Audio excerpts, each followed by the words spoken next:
Imagine stumbling upon a woman so desperate she begs you with her life on the line. Please, don't take the cloth off, she pleads.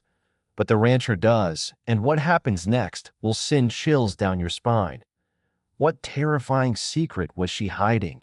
And why did the rancher's decision lead to something unimaginable? Stick around to find out, because you won't believe what happens next.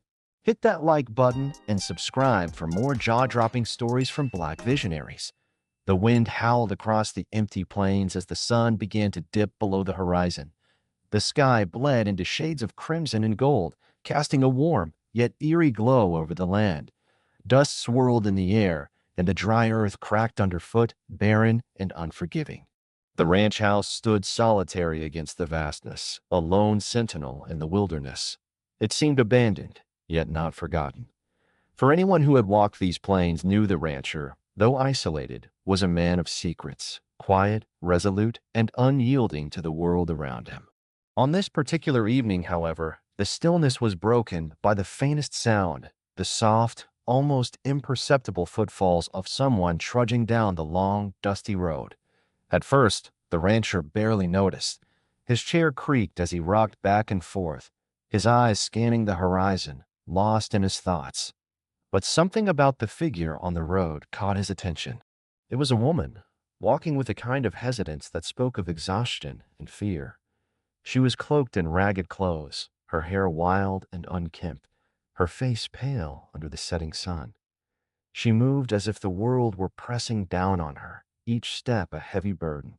Her clothes barely clung to her body, their fabric tattered, yet there was a strange dignity in her bearing, something in the way she held herself that told the rancher she wasn't just another vagrant passing through. He'd seen plenty of those over the years, but this woman, there was something different about her. Curiosity piqued. The rancher stood from his chair and took a few steps toward the porch, his boots crunching on the gravel. He watched as she neared, her steps faltering as though the weight of the world had fallen on her shoulders. When she was close enough, she stopped, her eyes darting nervously around, as though she expected something or someone to appear. "Can I help you?" the rancher asked, his voice rough, yet gentle. His hands rested on the wooden railing of the porch, his gaze never leaving hers. She glanced up at him, startled, as though she hadn't expected to find anyone here. Her eyes were wild, filled with a depth of fear and desperation. She opened her mouth to speak, but the words seemed to get caught in her throat. "Please," she whispered, her voice quivering. "Don't take the cloth off. I beg you." The rancher furrowed his brow, unsure of what she meant. He couldn't see much of her face, the way her long, ragged cloth hung around her like a shield, hiding whatever lay beneath. He took a cautious step toward her, his gaze softening. "What do you mean? Why don't you want me to take it off?" he asked gently, though his voice was laced with suspicion. Her eyes flicked to the ground, then back to him. There was a moment's hesitation before she finally spoke, her words trembling. It's not just a cloth. It's all I have left. If you take it off, you'll see what they did to me." The rancher could feel a shiver run down his spine at the raw fear in her voice. There was something in her eyes, something that told him she wasn't lying. His gaze drifted to the cloth she clutched desperately around her shoulders. It seemed simple enough, but there was an air of finality about it, as though it held more than just fabric. "I'm not going to hurt you," the rancher said, his tone reassuring. "But if there's something you're hiding, I'll help. I'm not afraid to see the truth." She bit her lip, as though wrestling with something deep inside her. After a long silence, she finally nodded, albeit reluctantly. Slowly, with shaking hands, she unwrapped the cloth from around her shoulders and let it fall to the ground. The rancher's breath caught in his throat. The woman's skin was covered in strange, dark markings, twisted symbols that seemed to shift under his gaze, as if alive. The patterns were not just on her shoulders, but wrapped around her entire body, spreading across her arms, her chest, and even her neck. It looked like something that had burned into her flesh, but the burn was far deeper, far darker than any wound the rancher had ever seen. "What is this?" the rancher whispered, stepping back in shock. The woman looked at him with tears brimming in her eyes, her voice barely a whisper. They did this to me. They came for me when I was just a girl. I didn't know what they were, but they had the power to mark me with their curse. And now, it won't stop. It spreads. It keeps eating at me, and I can't make it stop." The rancher's heart raced. The marks on her skin were no mere burns. They pulsed with an unnatural energy, a dark force that seemed to drain the very life from the air around them.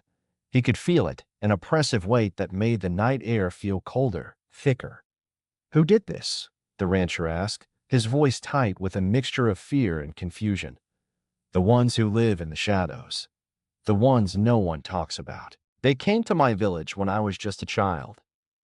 They promised power, immortality, but at a price," she said, her voice trembling as if the memory alone was enough to paralyze her. "They take the strongest, the ones who are destined for greatness, and they mark them, curse them with this thing, and then they leave you to wander. You're marked for life." The rancher could see the pain in her eyes, the suffering that had etched itself into every line on her face. But he still couldn't understand it. He couldn't understand why someone would do something like this, why someone would willingly carry such a burden. "What do you want me to do?" he asked, his voice barely more than a murmur. He felt a strange sense of duty toward her, though he couldn't explain why. He hadn't known this woman more than a few minutes, yet he couldn't shake the feeling that her pain was his to bear now. "I just need to be left alone," she whispered. "If you keep me here, if you help me, the curse will follow you. It will mark you too.